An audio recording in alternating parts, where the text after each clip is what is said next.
My name is Alex.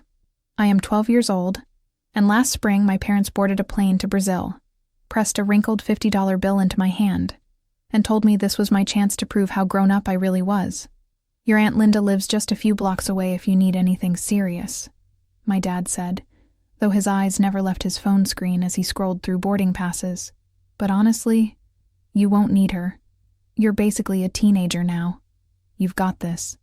My mom adjusted her sunglasses on top of her head and gave me what she probably thought was a reassuring smile. We're going to bring you back something amazing from Rio, she promised, already pulling her suitcase toward the door. This is going to be such an incredible experience for you. Independence, sweetheart. That's what builds character. Independence. Character.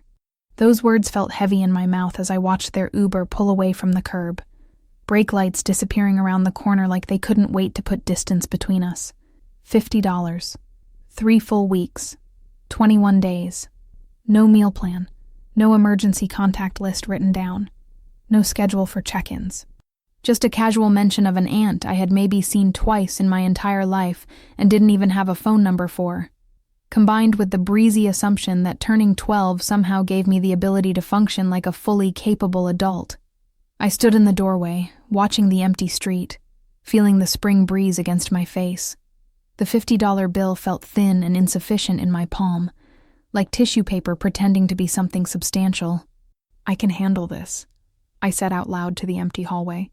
But even as the words left my mouth, my voice cracked and broke. The house had never felt this large before. Every room suddenly seemed to stretch into vast spaces, filled with shadows that moved in ways I'd never noticed. Every small sound, the hum of the refrigerator, the creak of floorboards settling, the distant bark of a neighbor's dog, felt amplified and somehow threatening. I pulled out my phone with trembling fingers and opened the Notes app, needing to anchor myself to something concrete and real. Day 1, I typed carefully. They left at 2:15 p.m. Gave me $50 for 3 weeks. Said Aunt Linda lives nearby but didn't leave her phone number. Didn't leave any emergency numbers at all. I'm completely alone in the house. I paused, staring at the words on the glowing screen. Then I added one more line. I'm scared. Do you want to know how being left with $50 at 12 years old turned into the kind of situation that made my parents abandon their dream vacation early and face legal consequences they never saw coming? Stay until the very end, and you'll see exactly what I documented, what I discovered, and how I made absolutely certain they would never be able to pretend this didn't happen. The first real problem announced itself within the first hour of their departure. I wandered into the kitchen, suddenly aware of how quiet everything was without my parents' constant background noise of phone calls, television, conversations. I opened the pantry door and stared at shelves that looked deceptively full, until I actually started cataloging what was there. Half a box of pasta, the kind you had to boil for exactly 11 minutes. 1 jar of tomato sauce with an expiration date from 2 months ago. 3 cans of soup, the kind with pull tabs that I'd never successfully opened without cutting myself. A bag of white rice that might as well have been a bag of rocks for all I knew about cooking it. Some crackers that had probably gone stale. A nearly empty jar of peanut butter. I moved to the refrigerator and pulled it open. The light seemed too bright, too harsh. Milk that would go bad in maybe 3 or 4 days. Some wilted lettuce that was already turning brown at the edges.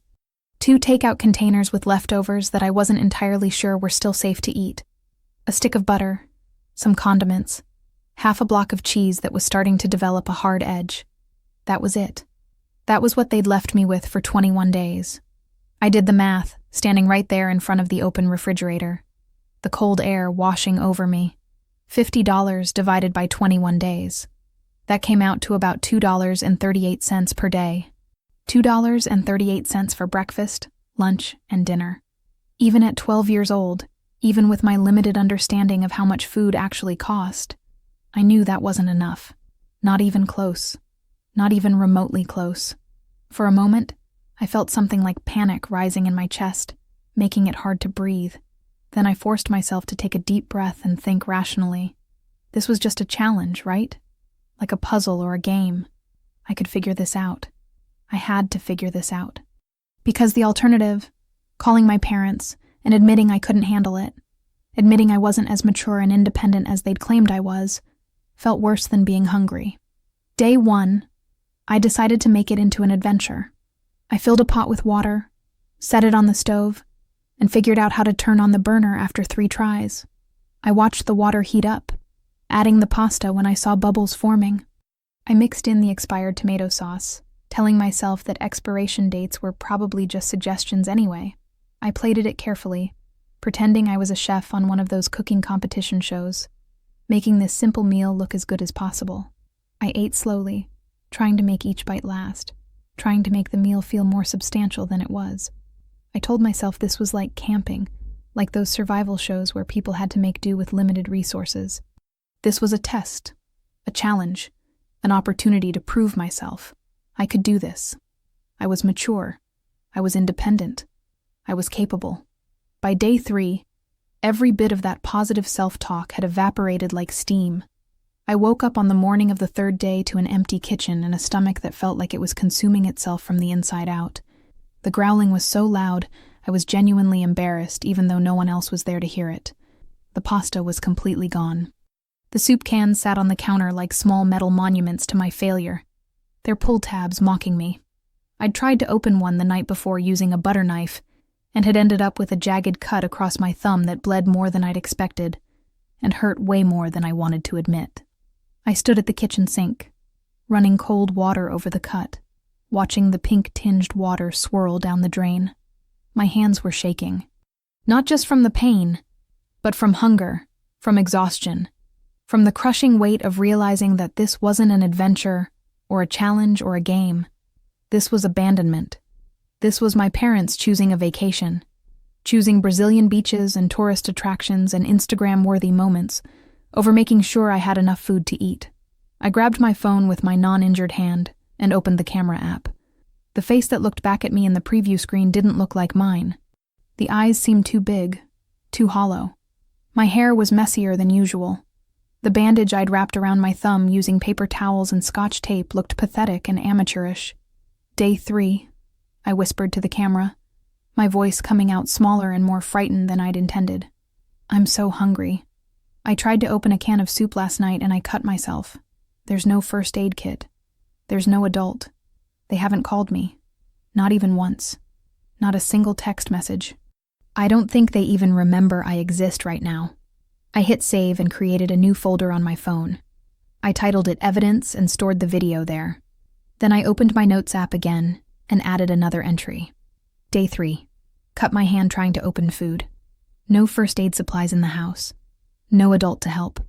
Had to use paper towels and tape. Still bleeding a little bit. Parents posted photos from Rio de Janeiro on Instagram. The caption said, "Finally free. They look really happy." I wonder if they're thinking about me at all. Something fundamental shifted inside me that morning. Something hard and cold settled into place where warmth used to be. If they could document their perfect vacation on social media, posting smiling selfies and food photos and sunset pictures while I was literally bleeding and starving in our house, then I could document this. Every single detail. Every moment of hunger. Every time they chose a photo opportunity over checking on their daughter.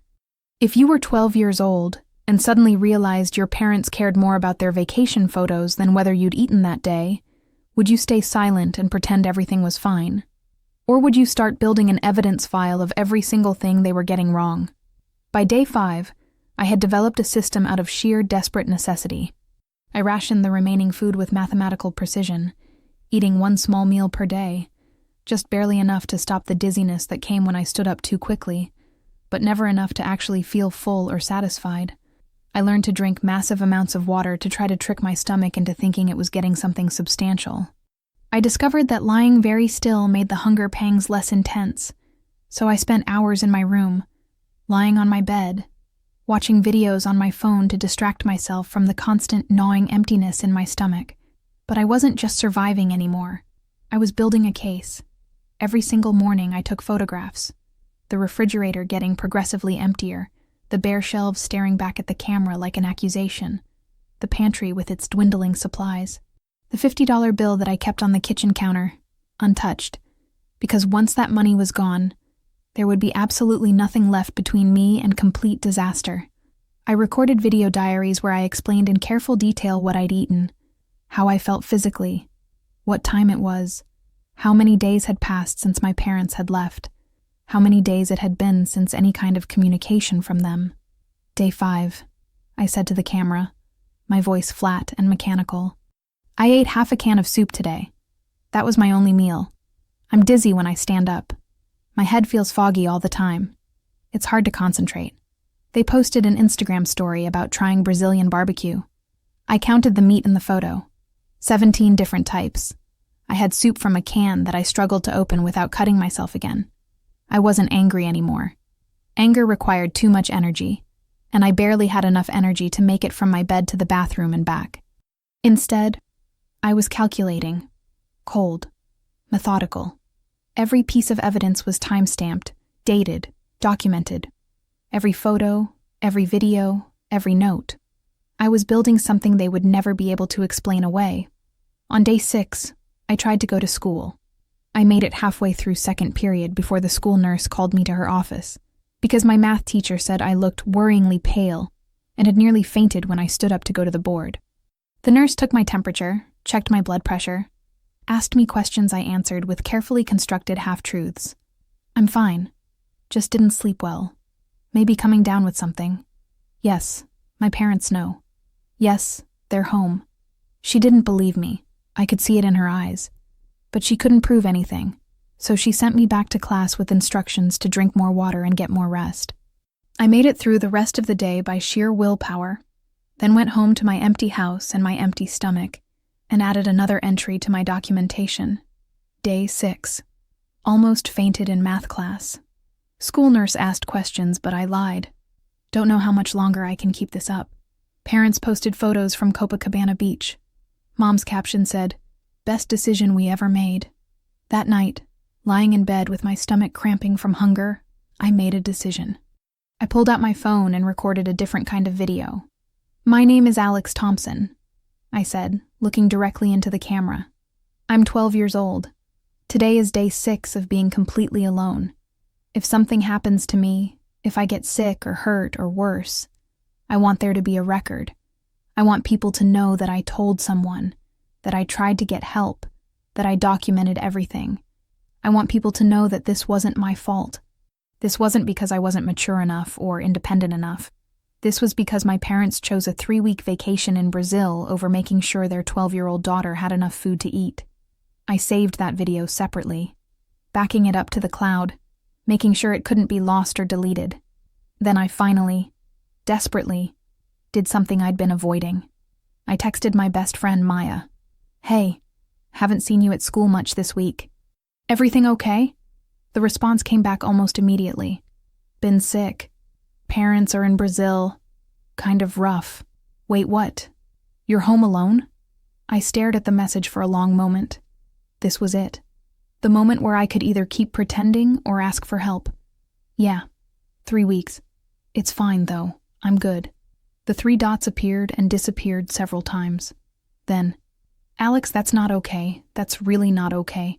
Should I tell my parents?" "No, please don't. I'll get in trouble. They'll think I can't handle it." "You're 12. You shouldn't have to handle it." I didn't respond. I turned my phone face down and stared at the ceiling, feeling tears leak from the corners of my eyes for the first time since they'd left. Maya was right. I shouldn't have to handle this. But admitting that felt like admitting defeat, like proving that my parents were right to treat me like I was still a baby who needed constant supervision. Except I did need supervision. I needed food.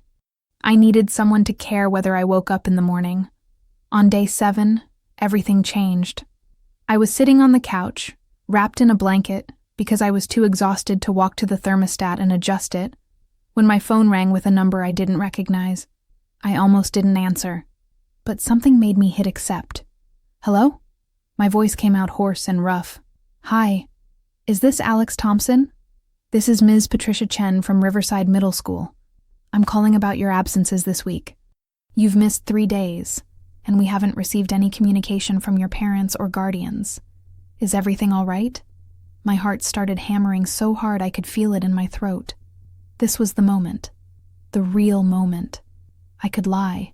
Protect them. Protect myself from whatever consequences might come from telling the truth.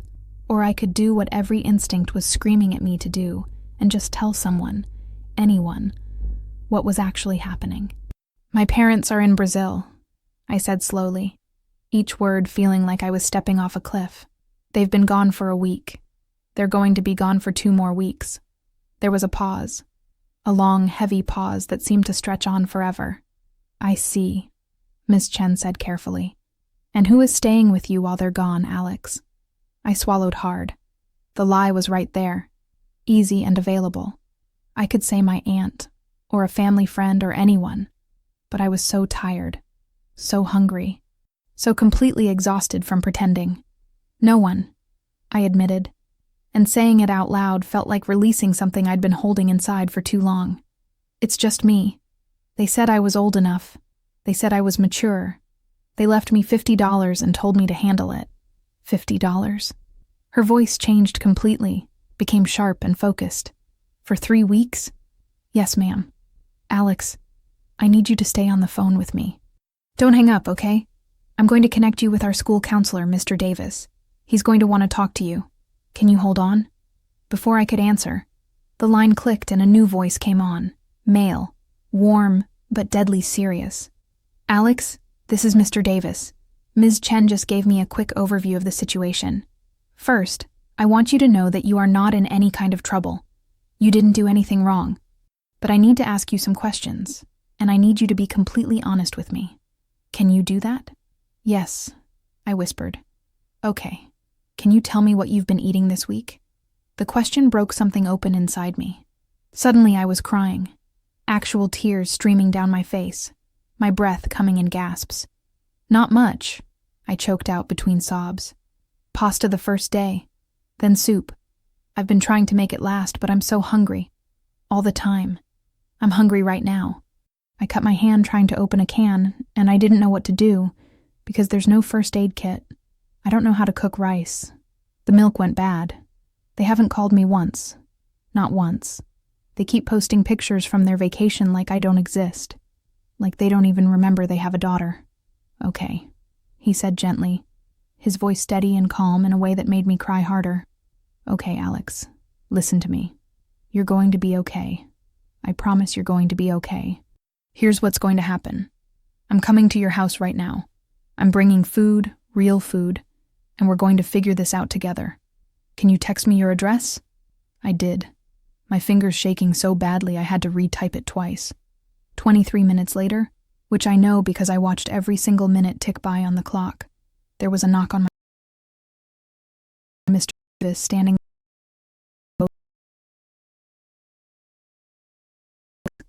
He stepped inside, and I watched their faces change as they took in the scene I'd been living in for a week. The empty kitchen, the trash can with just a few soup cans and food wrappers, the stack of dishes I'd hand-washed because I didn't know if running the dishwasher would cost too much in water and electricity, the $50 bill still sitting on the counter, untouched, like some kind of cruel joke. Have you spent any of this? Ms. Chen asked quietly, picking up the bill. No, I said. Once it's gone, there's nothing left. I thought maybe I'd need it for something worse. Like if I got really sick or the house caught fire or something. Something worse than starving, Mr. Davis said. And it wasn't really a question. They unpacked the groceries in silence. Real food, bread, fresh bread that was still soft, peanut butter and jelly, apples that weren't bruised, cheese, milk, chicken, pasta and sauce, cereal, granola bars, juice boxes. Things I'd stopped letting myself even think about because wanting them hurt too much when I knew I couldn't have them. Eat, Ms. Chen said, already making me a sandwich with steady, practiced movements. We'll talk after. If you were standing in my position, watching adults finally see what you'd been living through, would you feel relieved? Or would you feel the crushing weight of knowing that everything was about to change in ways you couldn't predict or control? I ate that sandwich faster than I'd eaten anything in my entire life. I barely tasted it. Then I ate another one, and an apple, and drank an entire juice box in 3 gulps. Mr. Davis sat across from me at the kitchen table while Ms. Chen made notes on her phone, her face getting progressively more angry as she looked around. Alex, Mr. Davis said carefully, what you're describing is called neglect. Leaving a 12-year-old child alone for 3 weeks with inadequate food, no supervision, and no clear emergency plan is not just irresponsible. It's illegal. It's dangerous. Do you understand that? I nodded slowly, my mouth still full of sandwich. Are my parents going to be in trouble? There will be consequences, he said, his voice grave. Yes. But right now, my primary concern is you and your safety and your well-being. I've already called Child Protective Services. Someone is on their way here right now to assess the situation. Is there any other family nearby? Anyone who could stay with you? They mentioned my Aunt Linda, I said. But I don't have her phone number. I don't really know her that well. I've only met her maybe twice. Ms. Chen was already on her phone, scrolling through something. I'll find her contact information through the school records. We list emergency contacts. In the meantime, Alex, you are not going to be alone anymore tonight. We're going to make absolutely certain of that. Within an hour, my house transformed from a lonely prison into something else entirely. A caseworker arrived, a woman named Mrs. Alvarez, who had kind eyes and a no-nonsense way of asking questions. She wanted to know what I'd been eating, how I'd been sleeping, whether my parents had called, what the house looked like when they left, whether I'd been scared. A neighbor I'd never actually spoken to before. Mrs. Kim from 3 houses down appeared looking shocked and horrified as the situation was explained to her. And then Aunt Linda arrived, confused at first, then progressively more angry as she heard what had happened. 3 weeks? She kept repeating, her voice rising with each repetition. They left you alone for 3 weeks? They never told me. They never said a single word. I thought you were on vacation with them. That's what they told me. They said you were all going to Brazil together. They lied, I said simply, and saying it felt like stating an obvious fact. They told different stories to different people so no one would check on me or ask questions. Mrs. Alvarez pulled out a tablet and opened some kind of official form. Alex, I'm going to need you to show me the messages from your parents. The videos you mentioned to Mr. Davis. The photographs. Everything you've been documenting. It's all going to be very important for our assessment. I pulled out my phone and showed her everything. The Notes app with its dated entries. The folder labeled Evidence with its time-stamped videos. The photographs of the progressively emptier refrigerator and bare pantry. The screenshots of my parents' Instagram posts with their cheerful captions about freedom and adventure. Each one marked with the date and time and my own notes about what I'd eaten that day. She watched every video without interrupting, her face becoming more and more serious with each one. When the last video finished, the one from this morning where I'd said, Day 7, I don't know if I can make it 2 more weeks, she set the tablet down carefully and looked at me with something that might have been respect mixed with sadness. Alex, she said slowly, choosing her words with obvious care. This is the most thorough, most detailed documentation I have ever seen from a child in your situation. You built a complete case file without even realizing it. Every photo, every video, every note is evidence. It's all time-stamped.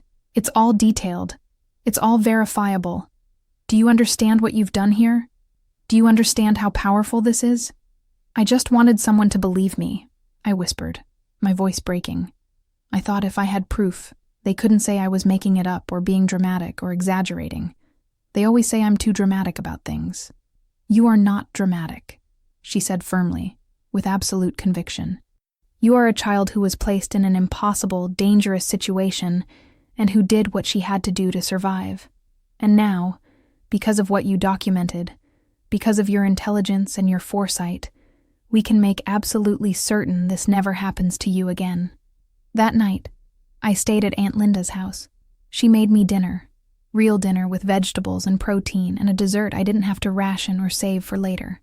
She tucked me into her guest bed and sat beside me, stroking my hair until I fell asleep.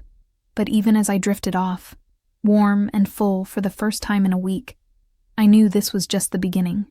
The documentation was done. Now came the reckoning. My parents would be home in 2 weeks, and when they walked through that door, they wouldn't find a grateful daughter thankful for the independence they'd forced on her. They would find a case file with their names on it. They would find witness statements. They would find legal documentation. They would find a 12-year-old girl who had learned the hardest way possible that sometimes survival means refusing to protect the people who failed to protect you. Would you have done what I did? Or would you have stayed silent, hoping everything would just go back to normal when they came home? The next 2 weeks felt surreal, like I was living in someone else's life. I went to school, but everything was different now. Teachers looked at me with a mixture of concern and pity. Other kids whispered in hallways because somehow, despite everyone's best efforts, the story had gotten out. A 12-year-old left alone, parents in Brazil, Child Protective Services involved. I became the subject of gossip and speculation, people I barely knew suddenly acting like they cared deeply about my well-being. Maya hugged me so hard the first time she saw me that I couldn't breathe. I should have told someone immediately, she kept saying, tears streaming down her face. The second you told me, I should have told my parents. I'm so sorry. It's not your fault, I told her, and I meant it. You're 12 too. How are you supposed to know what to do? Aunt Linda tried to make things feel normal at her house. She helped me with my homework, took me to the park, let me pick movies for us to watch. But we both knew we were in a holding pattern, waiting for the inevitable moment when my parents would return and everything would explode. Mrs. Alvarez came by 3 more times. Each visit involved more questions, more documentation, more forms with legal terminology I didn't fully understand. Words like emergency protective order, and mandatory reporting, and child endangerment, and neglect investigation. She showed me paperwork, explained processes, prepared me for what was coming. When they come home, she explained during her 3rd visit, setting a folder on the kitchen table, we'll all meet at your house. You, your parents, me, my supervisor Ms. Rodriguez, Aunt Linda, and likely Mr. Davis from your school. It's not going to be easy, Alex. Your parents are going to be defensive. They may try to minimize what happened. They may try to make you feel guilty for speaking up. But I need you to remember something very important. Telling the truth is not betrayal. Speaking up about neglect is not being disloyal. What you did was protect yourself. Do you understand? I nodded, but inside I felt like I was being pulled in 2 directions at once. Part of me missed my parents desperately, wanted to run into their arms and pretend none of this had ever happened. Another part of me, the part that had gone to bed hungry 7 nights in a row, the part that had cut her hand trying to open a can of soup, wanted them to feel what I had felt, wanted them to understand that their choices had consequences. What's going to happen to them? I asked quietly. That depends on a lot of factors, Mrs. Alvarez said. The investigation results, their cooperation, whether they complete required programs, what the judge decides. But Alex, I want to be clear with you. They will face consequences. There's no question about that. The evidence you documented makes this case very straightforward. The day they were scheduled to return, I woke up at Aunt Linda's house unable to eat breakfast. My stomach was twisted in knots. Aunt Linda drove me to my house, and we found Mrs. Alvarez already there, setting up folders and documents on the kitchen table. Mr. Davis arrived shortly after, his school badge clipped neatly to his shirt. Ms. Rodriguez, Mrs. Alvarez's supervisor, came last, carrying a briefcase that looked like it weighed 100 pounds. Are you ready? Aunt Linda asked softly, her hand on my shoulder. No, I admitted honestly, but I don't think I'll ever be ready. We heard the car at exactly 4:17 p.m. I know because I was watching the clock on my phone, counting down the minutes. Doors slamming. Luggage wheels on concrete. My dad's laugh about something. My mom's voice responding. The jingle of keys. Then the front door opened. My mom came in first, pulling a large suitcase covered in baggage claim tags from different airports. She was incredibly tan, her hair highlighted and professionally styled, her clothes expensive and new. She had a wide, relaxed smile on her face until she saw us. My dad followed, equally tan, wearing a shirt with Portuguese text on it, carrying duty-free shopping bags, his expression open and happy until it froze completely. What? My mom started, her eyes scanning the room full of strangers. What is this? Alex, sweetheart, why are all these people in our house? Ms. Rodriguez stood up calmly, her movements measured and professional. Mr. and Mrs. Thompson, my name is Maria Rodriguez from Child Protective Services. Please, have a seat. We need to have a conversation about your daughter's care during your absence. Our daughter's care? My dad's voice went up an octave. What are you talking about? We left her with everything she needed. Alex, honey, what did you tell these people? Every eye in the room turned to me. This was it. The moment of truth. The point where I could backtrack, minimize, try to smooth things over and protect them. Or I could stand firm in the truth I'd so carefully, meticulously documented. I pulled out my phone and opened the folder labeled Evidence. I told them the truth, I said, and my voice was stronger than I expected. I showed them everything. I hit play on the first video. My own voice from day 3 filled the room, thin and scared and undeniably real. I'm hungry. I tried to open a can and cut myself. They haven't called, not once. I don't think they even remember I'm here. My mom's hand flew to her mouth. My dad's face went white. I played another video. Day 5. I ate half a can of soup today. That's it. I'm dizzy when I stand up. My head feels foggy. They posted about Brazilian barbecue. 17 different types of meat. I had soup. Stop, my mom whispered, tears already forming. Please stop. But Mrs. Alvarez shook her head firmly. No, you're going to watch all of it. Every single video your daughter recorded while she was alone and hungry in this house. Every single piece of evidence she documented. We played all 7 videos. By the end, my mom was openly crying. My dad looked like he might throw up. The Brazilian sunshine tan on both their faces seemed obscene against the evidence of what they'd left behind. Ms. Rodriguez opened her briefcase and pulled out official documents. According to state law, leaving a child under 13 without adequate supervision for an extended period constitutes neglect. Alex documented 7 days alone before school intervention. She had $50 for 21 days. Food supplies were critically insufficient. There were no accessible emergency contacts. You made no wellness checks via phone. Your social media activity indicates you were aware of the timeline, but chose not to adjust your plans or arrange alternative supervision. We thought she could handle it, my dad said weakly. She's always been so mature, so independent. We thought it would be good for her to learn self-sufficiency. Self-sufficiency is not a replacement for parenting, Mr. Davis said sharply. Maturity is not a substitute for food and safety. My mom turned to me, mascara running down her cheeks. Alex, sweetheart, we didn't mean for this to happen. We thought you'd be fine. We thought it would be a good experience for you. We didn't mean to hurt you. You taught me that actions have consequences, I said quietly, the words coming out before I could stop them. The words she'd said to me 1,000 times when I forgot chores or got bad grades or made mistakes. You always said that if I made a choice, I had to live with what came next. So, this is what came next from your choice. The room went completely silent. You could have heard a pin drop. Ms. Rodriguez placed papers on the table and turned them toward my parents. Effective immediately, Alex will remain in the temporary care of her aunt, Linda Thompson, pending a full investigation and court hearing.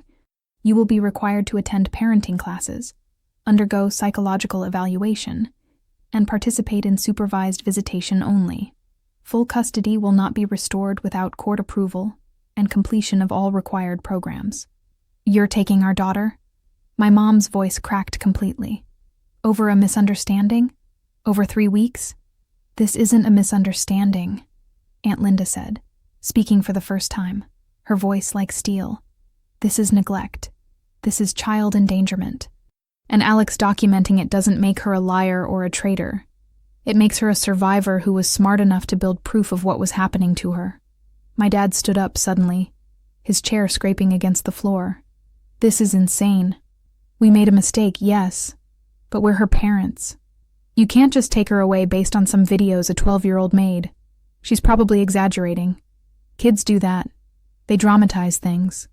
I pulled out my phone again and showed them the photographs. The empty refrigerator, dated and time-stamped. The bare pantry shelves. The can of soup, singular. The bandaged cut on my thumb. The $50 bill sitting untouched on the counter. The timestamps on all their Instagram posts juxtaposed with my food diary entries. Am I exaggerating this? I asked, my voice shaking but clear. Am I dramatizing the cut on my hand from trying to open food? Am I exaggerating being so hungry I couldn't concentrate in school? Am I dramatizing these photos? My mom looked at the photographs and something in her expression completely crumbled. No, she whispered. No, you're not exaggerating. Oh God, Alex. What did we do? The meeting continued for another 90 minutes. Lawyers were mentioned. Court dates were set. Forms were signed. My parents tried multiple times to catch my eye, to silently plead with me to make it stop, to say it wasn't as bad as it looked, to minimize what had happened. But I couldn't, because it was exactly as bad as it looked, and pretending it wasn't would mean that everything I'd survived, every hungry night, every moment of fear, all of it would have been for nothing. When it was time to leave, I packed another bag. More clothes this time. My laptop. My phone charger. The notebook where I'd kept written records alongside the videos. My favorite books. Things that made it clear this wasn't just overnight. This was indefinite. As I walked toward the door with Aunt Linda, my mom grabbed my arm, her fingers desperate and shaking. Please, she begged, her voice breaking. Please, Alex, don't do this. We're your parents. We love you. We're so sorry. Please don't let them take you away from us. I looked at her. Really looked at her. The woman who had kissed my forehead and walked out the door with a suitcase and a smile. The woman who had posted sunset photos from Copacabana while I was counting crackers to make